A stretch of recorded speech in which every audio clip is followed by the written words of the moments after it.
મુંબઈમાં સમુદ્ર પર દેશનો સૌથી લાંબો પુલ તૈયાર થઈ ચૂક્યો છે। આ પુલને અટલ સેતુ નામ આપવામાં આવ્યું છે, જેનું ઉદ્ઘાટન કરવા પીએમ મોદી આજે 12 જાન્યુઆરી મુંબઈ પહોંચી રહ્યા છે।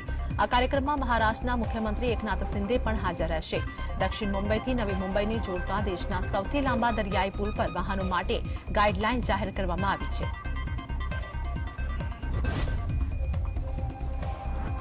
વડાપ્રધાન નરેન્દ્ર મોદીએ શુક્રવારે રામ મંદિરના અભિષેક પહેલા એક ઓડિયો સંદેશ જાહેર કર્યો છે, જેમાં તેમણે કહ્યું છે કે 11 દિવસની વિશેષ વિધિ શરૂ કરી રહ્યા છે। પીએમએ કહ્યું કે આ શુભ અવસરના સાક્ષી બનવા માટે તેઓ ભાગ્યશાળી છે। અયોધ્યામાં બની રહેલા ભવ્ય રામ મંદિરનો અભિષેક 22 જાન્યુઆરીએ થવા જઈ રહ્યો છે, અને ધ્યાનમાં રાખીને હું આજથી 11 દિવસની વિશેષ વિધિ શરૂ કરી રહ્યો છું। હું તમામ લોકો પાસેથી આશીર્વાદ માંગુ છું। આ સમયે મારી લાગણીઓને શબ્દોમાં વ્યક્ત કરવી ખૂબ જ મુશ્કેલ છે, પરંતુ મેં મારા તરફથી પ્રયાસ કર્યો છે। પશ્ચિમ બંગાળમાં ફરી એકવાર ઈડીએ કાર્યવાહી કરી છે, જેમાં તૃણમૂલ કોંગ્રેસ નેતા સુજીત બોસની સાથે ધારાસભ્ય તાપસ રોયના ઠેકાણા પર દરોડા પાડવામાં આવ્યા છે। ઉલ્લેખનીય છે કે થોડા દિવસો પહેલા રેશન કુંભાર મામલે દરોડા દરમિયાન ઈડીના અધિકારીઓ પર હુમલો કરવામાં આવ્યો હતો, જેમાં કેટલાક અધિકારીઓ ઇજાગ્રસ્ત થયા હતા, જેના બાદ રાજકારણ ગરમાયું હતું।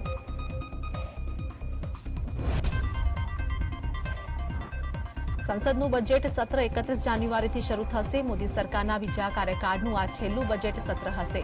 સૂત્રોનું માનીએ તો આ સત્ર 9 ફેબ્રુઆરી સુધી ચાલશે। રાષ્ટ્રપતિ દ્રૌપદી મુર્મુ 31મી જાન્યુઆરીએ સંસદના બંને ગૃહોને સંબોધિત કરશે।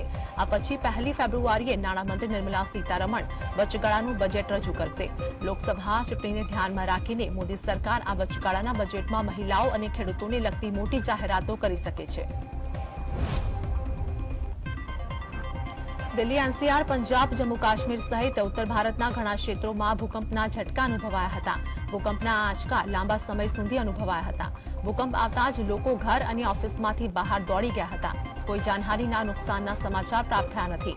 ભૂકંપનું કેન્દ્ર અફઘાનિસ્તાનના ફૈઝાબાદમાં હતું, અને હિન્દુકુશ ક્ષેત્રમાં રિક્ટર સ્કેલ પર તેની તીવ્રતા 6.2 હતી।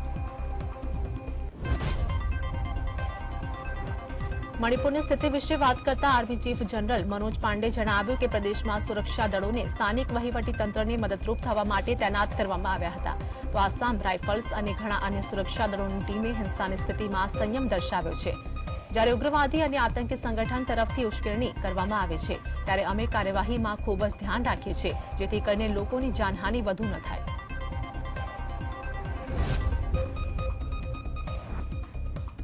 રામ મંદિર મુદ્દે પ્રતિક્રિયા આપતા આરજેડી પાર્ટીના સાંસદ મનોજ ઝાએ જણાવ્યું કે આ કેવી દુર્ભાગ્યપૂર્ણ ક્ષણ હશે કે મર્યાદા પુરુષોત્તમ રામના નામ પર પણ રાજનીતિ કરવામાં આવશે। મારા અને મારા ભગવાન રામ વચ્ચે સીધો સંબંધ છે। મહાત્મા ગાંધી મંદિરમાં જઈને રામ ભક્ત બન્યા નહોતા, પરંતુ તેમની અંદર ભગવાન રામનો ખ્યાલ હતો। આ માટે અંતિમ ક્ષણોમાં પણ તેમના મોઢે હે રામ જેવા શબ્દો નીકળ્યા અને તેઓ સ્વર્ગલોક પામ્યા। આસામના મુખ્યમંત્રી હિમંતા બિસ્વા શર્માએ જણાવ્યું કે પહેલા ગુજરાત અને ઉત્તરાખંડ યુસીસી કાયદો લાવશે અને ત્યારબાદ તેમાં કેટલાક સંશોધન બાદ આસામ આ કાયદો લાગુ કરશે। હું ઉત્તરાખંડના યુસીસી બિલને લાગુ થવાની રાહ જોઈ રહ્યો છું। ઉત્તરાખંડના બિલમાં કેટલાક સંશોધન કરીને આસામની સ્થિતિ પ્રમાણે નવો યુસીસી કાયદો અમલમાં મૂકીશું। પ્રદેશમાં અમે બાળલગ્ન, બહુપત્નીત્વ પર કાર્યવાહી કરી રહ્યા છીએ। યુસીસી બિલમાં અમે આદિવાસી સમુદાયને બાકાત રાખીશું। પીડીપી ચીફ મહેબૂબા મુફ્તીની કાર જમ્મુ કાશ્મીરના અનંતનાગ જઈ રહી હતી ત્યારે અકસ્માત થયો હતો। જો કે આ ઘટનામાં મહેબૂબા મુફ્તી અને તેમના અધિકારીઓને કોઈ પણને ઈજા પહોંચી નહીં। પૂર્વ સીએમ અનંતનાગની બોટ કોલોનીના આગ પીડિતોને મળવા જઈ રહ્યા હતા ત્યારે અકસ્માત થયો હતો। મહેબૂબા મુફ્તી જે કારમાં મુસાફરી કરી રહ્યા હતા તે કારને ખરાબ રીતે નુકસાન થયું હતું।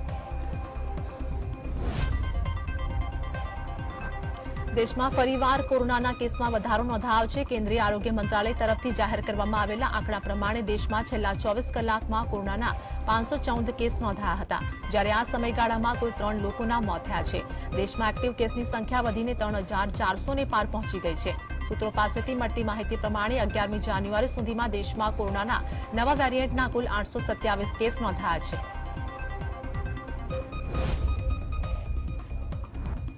ઉત્તર 24 પરગનાના સંદેશખાલીમાં ટીએમસી નેતા શેખ શાહજહાંના ઘરે દરોડા પાડવા ગયેલી ઈડીની ટીમ પર હુમલાની ઘટના બનતા જ ઘણા અધિકારીઓ ઇજાગ્રસ્ત થયા હતા। આ હુમલાના વિરોધમાં પશ્ચિમ બંગાળની ભાજપ એકમ દ્વારા વિરોધ કરવામાં આવ્યો હતો। ભાજપના સાંસદ સુકાંત મજુમદારે જણાવ્યું કે આ સરકાર સંપૂર્ણપણે ભ્રષ્ટ છે અને તેમને સત્તામાં રહેવાનો કોઈ નૈતિક અધિકાર નથી. પ્રદેશની કાયદો અને વ્યવસ્થાની સ્થિતિ માટે રાજ્ય સરકાર જવાબદાર છે. ભાજપે લોકસભાની ચૂંટણીમાં પોતે કદી જીત્યો નથી એવી 164 બેઠકો પર ધ્યાન કેન્દ્રિત કર્યું છે. આ બેઠકોની જીતાડવાની જવાબદારી કેન્દ્રીય મંત્રી અમિત શાહને સોંપવામાં આવી છે. છેલ્લી લોકસભા ચૂંટણીમાં ભાજપ લોકસભાની 543માંથી 436 બેઠકો પર ચૂંટણી લડ્યો હતો. આ પૈકી ભાજપે 303 બેઠકો જીતી હતી અને 133 બેઠકો પર હાર થઈ હતી. આ સિવાય ભાજપનો રાજકીય પ્રભાવ વધ્યો પછી 31 બીજી એવી બેઠકો ભાજપે નક્કી કરી છે કે જ્યાં ભાજપ જીતી શકે છે. મહારાષ્ટ્રમાં વિધાનસભા સ્પીકર રાહુલ નાર્વેકરે એકનાથ શિંદે જૂથના 16 ધારાસભ્યોને ગેરલાયક ઠેરવવાનો ઇનકાર કરતા ઉદ્ધવ ઠાકરે જૂથના રાજકીય અસ્તિત્વનો પ્રશ્ન આવી ગયો છે. સ્પીકરે શિંદેને શિવસેનાને અસલી શિવસેના ગણાવતા હવે ઉદ્ધવ ઠાકરેને જૂથના 14 ધારાસભ્યોને ગેરલાયક ઠેરવવામાં આવે એવી શક્યતા વધી ગઈ છે. ભાજપના સૂત્રોનું કહેવું છે કે ભાજપ ઉદ્ધવ જૂથના ધારાસભ્યોને ગેરલાયક ઠેરવવાની તરફેણમાં નથી. લોકસભાની ચૂંટણીમાં ભાજપને ટક્કર આપવા માટે ઉત્તર પ્રદેશમાં કોંગ્રેસ અને સમાજવાદી પાર્ટી વચ્ચે જોડાણ કરવા યોજાયેલી બેઠકમાં પ્રથમ ગ્રાસે જ મક્ષિકા જેવો ઘાટ થયો છે. સપાવતી મંત્રણા માટે આવેલા સાંસદો રામગોપાલ યાદવ અને જાવેદ અલીએ કોંગ્રેસને માયાવતીની બસપા સાથે જોડાણ અંગે પોતાનું વલણ સ્પષ્ટ કરવા કહ્યું છે.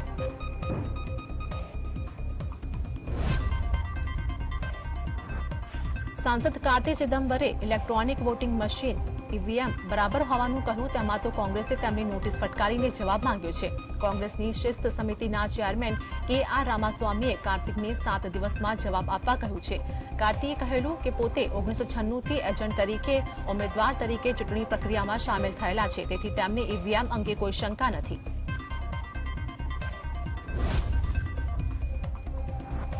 કોંગ્રેસ હાઈકમાન્ડે અયોધ્યામાં 22 જાન્યુઆરીએ યોજાનારા ભગવાન શ્રીરામની પ્રાણ પ્રતિષ્ઠાના કાર્યક્રમમાં હાજર નહીં રહેવાનો નિર્ણય કર્યો. તેના પગલે કોંગ્રેસના નેતા સ્પષ્ટ રીતે નારાજગી વ્યક્ત કરી રહ્યા છે.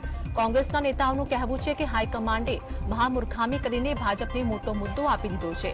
ગુજરાત કોંગ્રેસના ઘણા નેતાએ સોશિયલ મીડિયા પર પોસ્ટ મૂકીને આ નિર્ણયની ઝાટકણી કાઢી. પછી બીજા ઘણા નેતાઓએ મલ્લિકાર્જુન ખડગેને ફોન કરીને આ નિર્ણય અયોગ્ય હોવાનો બળાપો કાઢ્યો છે.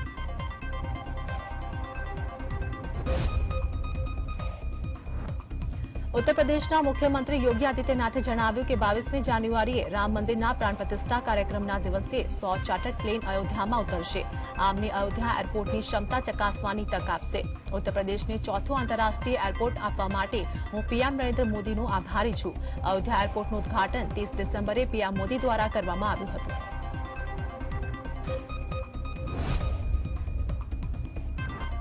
અયોધ્યામાં રામ મંદિર પ્રાણ પ્રતિષ્ઠા કાર્યક્રમમાં કોઈપણ અનિચ્છનીય બનાવ ન બને તેના માટે ખાસ તકેદારી રાખવામાં આવી રહી છે. આ માટે સ્થાનિક વહીવટી તંત્રએ ફાયર વિભાગની ટીમને પણ ખાસ તૈયાર કરી છે. ફાયર વિભાગના અધિકારીએ એમપી સિંહે જણાવ્યું કે આગ લાગવાની કોઈ ઘટના ન બને તેના માટે ટેન્ટ સિટી પાસે ફાયર વિભાગની ટીમને તૈનાત કરવામાં આવી છે.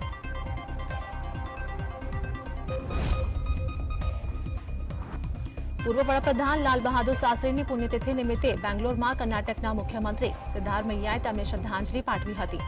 આ કાર્યક્રમમાં રામ મંદિરના પ્રાણ પ્રતિષ્ઠા વિશે વાતચીત કરતા સિદ્ધારમૈયાએ જણાવ્યું કે અમે ભગવાન રામની વિરુદ્ધ નથી, અમે પણ ભગવાન રામને માનનારા લોકો છીએ અને અમે અમારા ગામમાં આવેલા રામ મંદિરની મુલાકાત લઈએ છીએ.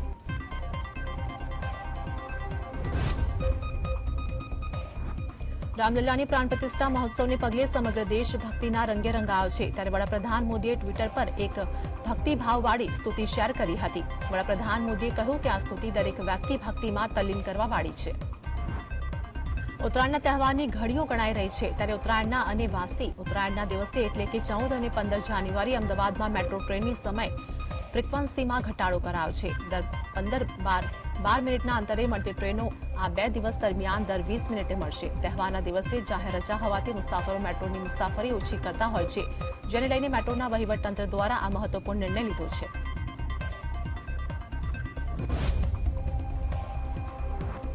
ઉત્તરાયણના દિવસે પતંગ રસિકો માટે સારા સમાચાર સામે આવ્યા છે. હવામાન વિભાગની આગાહી પ્રમાણે ઉત્તરાયણના દિવસે પવનની ગતિ સારી રહેશે. ઉત્તરાયણના દિવસે પ્રતિ કલાકે 10 થી 15 કિમીની ગતિએ પવન ફૂંકાશે. ઉત્તરાયણના દિવસે પણ પતંગ રસિયાઓ હવામાં ખૂબ સારી રીતે પતંગ ઉડાવી શકશે. પતંગ રસિકો માટે ઉત્તરાયણના દિવસે પવન ખૂબ સારો રહેવાનો છે.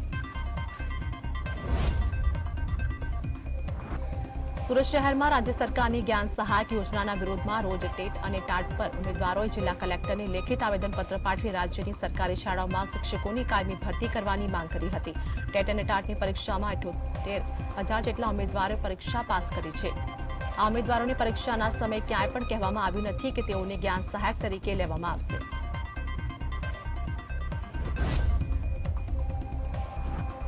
અમદાવાદના ચાંદખેડામાં ફાયરિંગનો બનાવની ઘટના સામે આવી હતી। અહેવાલ અનુસાર હવામાં 4-5 રાઉન્ડ ફાયરિંગ કરાયું હોવાની વાત સામે આવતા ચર્ચાએ જોર પકડ્યું હતું। તપોવન સર્કલ પાસે યુવકનો ફાયરિંગ કરતો વિડીયો સોશિયલ મીડિયામાં વાયરલ થયો હતો। તપાસમાં ચોંકાવનારી જાણકારી સામે આવી હતી કે જમીન લે વેચનો વ્યવસાય કરતા યુવક હરિસિંહ ચંપાવતે ફાયરિંગ કર્યું હતું।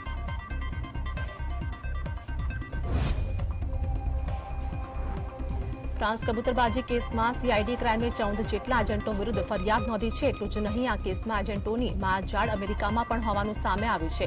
એજન્ટોના વકીલો અમેરિકામાં કામ કરતા હતા। કબૂતરબાજીમાં કોઈ પકડાય તો છોડાવવાથી માંડી અમેરિકામાં સ્થાયી થવાનું કામ વકીલ એજન્ટો કરતા હોવાનો ખુલાસો થયો છે।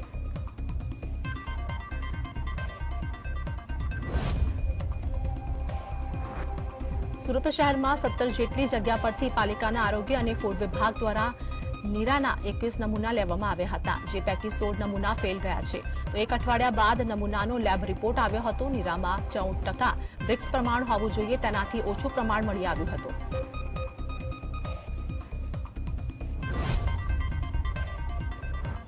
બનાસકાંઠા દિયોદર એપીએમસીના ચેરમેને રાજીનામું આપ્યું છે। ઈશ્વરભાઈ તરીકે ભાજપ મોવડી મંડળના આદેશથી જિલ્લા ભાજપ પ્રમુખને રાજીનામું આપ્યું હતું। મહત્વનું છે કે ભાજપના મેન્ડેટ પર ઈશ્વરભાઈ તરફ ચેરમેન બન્યા હતા। જૂનાગઢના માંગરોળ તાલુકાના ચંદવાડા ગામે ભાજપની મીટિંગ મળી હતી। આ મીટિંગમાં આવનારી લોકસભાની ચૂંટણી બાબતે ભાજપના આગેવાનોએ કાર્યકરો સાથે ચર્ચા કરી હતી। કોંગ્રેસે કરેલા આક્ષેપો બાબતે પૂછતા કોંગ્રેસને લોકોએ જાકારો આપ્યો હોવાનું જણાવ્યું હતું। પૂર્વ વિધાનસભા અધ્યક્ષ તેમજ ધારાસભ્ય રમણલાલ વોરાએ પત્ર લખીને લગ્ન નોંધણીના કાયદામાં ફેરફાર કરી વાલીઓની સંમતિ ફરજિયાત કરવા માટે માંગણી કરી છે। આ બાબતને સુરતના ધારાસભ્ય કુમાર કાનાણીએ સમર્થન આપીને દીકરીઓના હિત માટે લવ જેહાદ જેવા કિસ્સાઓ ન બને તે માટે લગ્નની નોંધણીના કાયદામાં ફેરફારની માંગણી યથાયોગ્ય ગણાવી હતી। ભરૂચમાં સરકારી પ્રોજેક્ટમાં સંપાદિત જમીન વળતરની રકમથી નારાજ 32 ગામોના ખેડૂતોએ વિરોધ પ્રદર્શન કર્યું હતું। ભરૂચ જિલ્લામાંથી પસાર થતા દિલ્હી મુંબઈ એક્સપ્રેસ વેમાં જમીન ગુમાવનાર ખેડૂતને યોગ્ય વળતર નહીં ચૂકવાતા આંદોલનના માર્ગે જોવા મળ્યા હતા।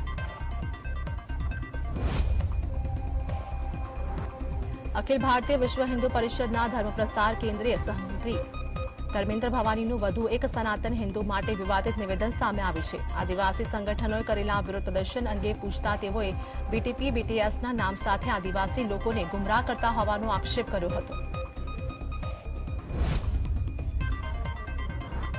અમરેલી જિલ્લામાં કોળી પટેલ સમાજની વાડીમાં 13 જિલ્લાના શિક્ષકો દ્વારા તેમની પડતર માંગણીઓને પગલે ધરણા યોજી વિરોધ નોંધાવ્યો હતો। શિક્ષકો દ્વારા જૂની પેન્શન યોજના લાગુ કરવાની માંગ કરવામાં આવી છે। અમારી માંગો પૂરી કરોના નારા સાથે શિક્ષકો દ્વારા ધરણા યોજવામાં આવ્યા હતા। અયોધ્યામાં રામલલ્લાના પ્રાણ પ્રતિષ્ઠા મહોત્સવને લઈને કોંગ્રેસ પ્રમુખ શક્તિસિંહ ગોહિલે નિવેદન આપ્યું હતું। શક્તિસિંહ ગોહિલે કહ્યું કે રામના નામે મત નહીં, કામના નામે મત હોય છે। કોંગ્રેસ પક્ષ દ્વારા મંદિરની પ્રતિષ્ઠામાં જવાનો ઇનકાર કરવામાં આવ્યો છે, પરંતુ તે વાતનું ખોટી રીતે અર્થઘટન થઈ રહ્યું છે।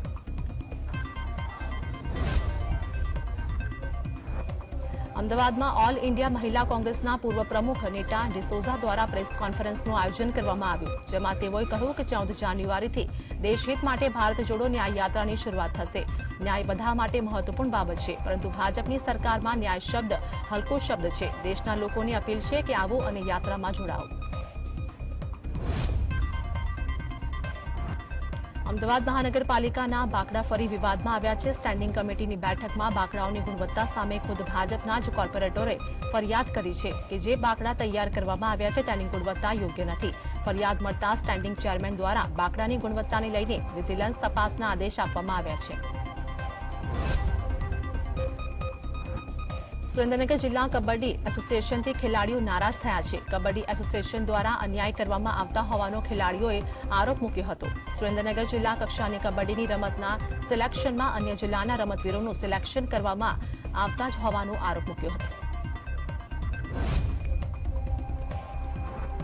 જેતપુરમાં સહકર્મચારી કેબી ગુજરાતની બદલી થતા પીજીવીસીએલના કર્મચારીઓ દ્વારા આવેદનપત્ર પાઠવવામાં આવ્યું હતું. જુનિયર કર્મચારીઓએ જુનિયર એન્જિનિયર તેમની જગ્યાએ ફરી પરત મૂકવામાં આવે તેવી માંગ કરી છે. જેતપુર પીજીવીસીએલના વિભાગીય કચેરી ટેકનિકલ તથા નોન ટેકનિકલ કર્મચારીઓએ યોગ્ય ન્યાય આપવા બાબતે આવેદનપત્ર પાઠવ્યું. મહેસાણા બાયપાસ રોડ પરના વધુ એક બ્રિજની હાલત કથળી છે. મહેસાણા સિવાલા સર્કલથી બાયપાસ રોડ પર બ્રિજના સ્લેબની ચેનલ વચ્ચે જગ્યા વધી છે. તે સ્લેબ વચ્ચે લોખંડની પટ્ટીઓ પણ તૂટી ગઈ છે. બ્રિજ બન્યાને થોડા વર્ષોમાં જ સ્પાન વચ્ચે જગ્યા વધતા જોખમ પણ વધ્યું છે. જામનગર તાલુકાના હાપા માર્કેટયાર્ડમાં તલની નવી આવકના શ્રી ગણેશ થયા હતા. તો વેપારીઓ દ્વારા ફૂલહાર ચડાવીને નવા તલના વધામણા કરવામાં આવ્યા હતા. નવા તલનું એક મણનો ભાવ ₹3131 બોલાયો હતો. ખંભાળિયા તાલુકાના સિંહણ ગામના ખેડૂતના જાહેર હરાજીમાં નવા તલના મણ દીઠ ₹3131 ભાવ બોલાયો હતો. આમ આદમી પાર્ટીના પ્રદેશ મહામંત્રી રાકેશ હિરપરા દ્વારા એક વિડીયો શેર કરવામાં આવ્યો છે. જેમાં તેમને દ્વારા કહેવામાં આવ્યું છે કે અમદાવાદમાં આરટીઈ દ્વારા પ્રવેશ પામેલા 90,000માંથી 5,000 બાળકો શાળાની ભૂલના કારણે મળવાપાત્ર આર્થિક સહાયથી વંચિત રહી ગયા છે.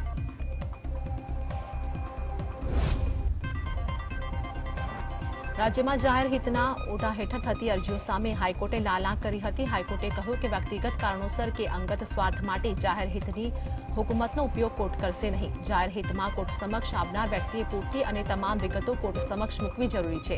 પિટિશનમાં વાહિયાત આક્ષેપો કરી કોર્ટ સમક્ષ દાદ માંગવી યોગ્ય નથી. વડોદરા શહેરમાં ગોત્રી વિસ્તારમાં મનીષ પટેલ નામના વ્યક્તિએ કોઈ અગમ્ય કારણોસર અંડર કન્સ્ટ્રક્શન બિલ્ડિંગ પરથી કૂદીને આપઘાત કરી લેતા ચકચાર મચી જવા પામે છે. મનીષ પટેલ સેવાસીન રહેવાસી હોવાનું જાણવા મળ્યું છે. સવારે ઘરેથી યોગા માટે જવાનું કહીને બાદમાં પરત નહીં ફરતા આત્મઘાતી પગલું ભરી લીધું હતું.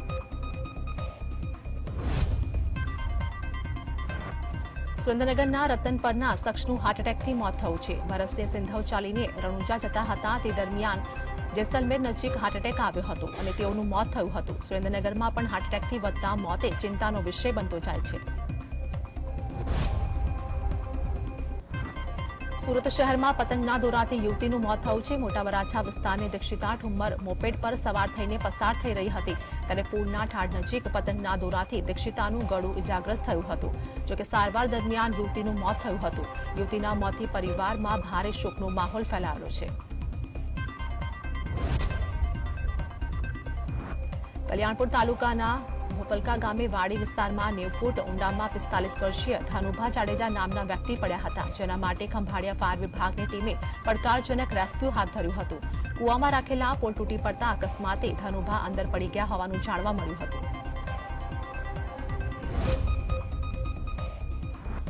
સુરતના પાંડેસરા વિસ્તારમાં 8 વર્ષીય બાળક પર બીજા પતિએ બ્લેડ વડે જીવલેણ હુમલો કર્યો હતો. બાળકને લોહીલુહાણ હાલતમાં સિવિલ હોસ્પિટલમાં દાખલ કરવામાં આવ્યું હતું.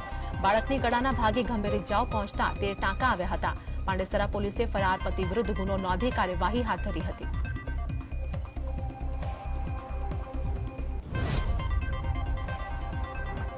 નડિયાદની સગીરા પર પીપલના વિધર્મી યુવકે દુષ્કર્મ કરતા ફરિયાદ નોંધાઈ હતી. નડિયાદ પશ્ચિમ પોલીસે આરોપી આમિર બોરાની ધરપકડ કરી છે. 15 વર્ષીય સગીરાને લગ્નની લાલચ આપી વિધર્મી યુવકે અવારનવાર દુષ્કર્મ આચર્યું હતું. મોસાળમાં રહેતી સગીરાને ફુસલાવીને આરોપીએ દુષ્કર્મ આચર્યું હતું.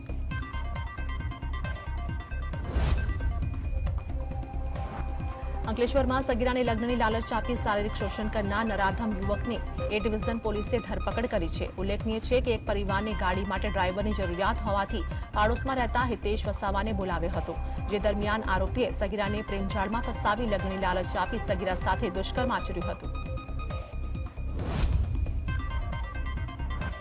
તો ભાવનગર જિલ્લામાં વધુ એક ડમ્પર ચાલકે 2 લોકોના ભોગ લીધા છે. રાજપરા ખોડિયાર નજીક ડમ્પર અને બાઇક વચ્ચે અકસ્માત થતા બાઇક સવાર પપ્પુભાઈ અને કુરેશીભાઈ નામના બંને વ્યક્તિના ઘટના સ્થળ પર મોત નીપજ્યા હતા.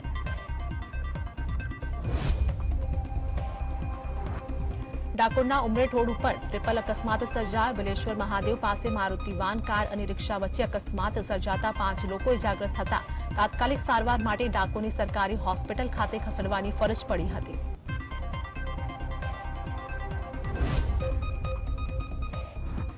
ભરૂચના મનુબર ગામની પરિવારને આફ્રિકામાં અકસ્માત નડ્યો હતો, જેમાં પિતા તેમજ પુત્ર અને પુત્રીનું મોત થયું હતું. મનુબર ગામના ઇલિયાસ પટેલ 25 વર્ષથી આફ્રિકાના સ્વિટ્ઝરલેન્ડમાં સ્થાયી હતા અને તેઓના વાહનને સ્વિટ્ઝરલેન્ડમાં અકસ્માત નડ્યો હતો, જેમાં 52 વર્ષના ઇલિયાસ પટેલ, 13 વર્ષની પુત્રી મુસ્કાન અને 16 વર્ષના પુત્ર માસ પટેલનું નિધન થયું હતું.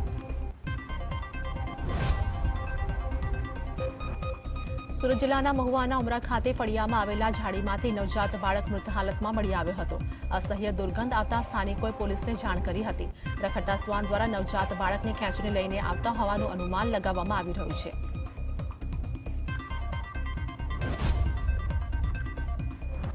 સુરત શહેરને સ્વચ્છતા સર્વેક્ષણમાં દેશભરમાં પ્રથમ ક્રમાંક પ્રાપ્ત થયો છે. શહેરને સ્વચ્છતાના ક્રમે પ્રથમ ક્રમાંક મળતા ભાજપ પ્રદેશ અધ્યક્ષ સી.આર. પાટીલે ખુશી વ્યક્ત કરી હતી. તેમણે 7 સ્ટાર સાથે સુરત પહેલા નંબરે આવ્યું હોવાની જાહેરાત કરી હતી.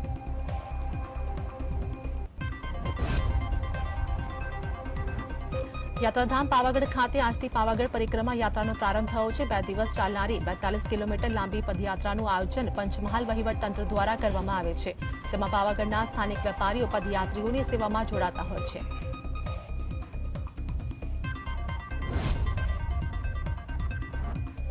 અમદાવાદના સાબરમતી ખાતે કેન્દ્રીય રેલ મંત્રી અશ્વિની વૈષ્ણવે વેસ્ટર્ન ડેડિકેટેડ ફ્રેટ કોરિડોરના નવનિર્મિત કંટ્રોલ રૂમનું નિરીક્ષણ કર્યું, તેમજ રેલવેના વરિષ્ઠ અધિકારીઓ સાથે તેઓએ બેઠક કરી રાજ્યમાં ચાલી રહેલા વિવિધ રેલ પ્રોજેક્ટની માહિતી મેળવી હતી.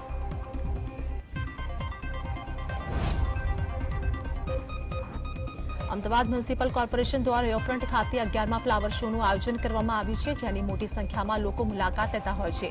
ત્યારે અદભુત પ્રતિસાદ મળતા કોર્પોરેશન દ્વારા ફ્લાવર શોની તારીખ લંબાવવામાં આવી છે.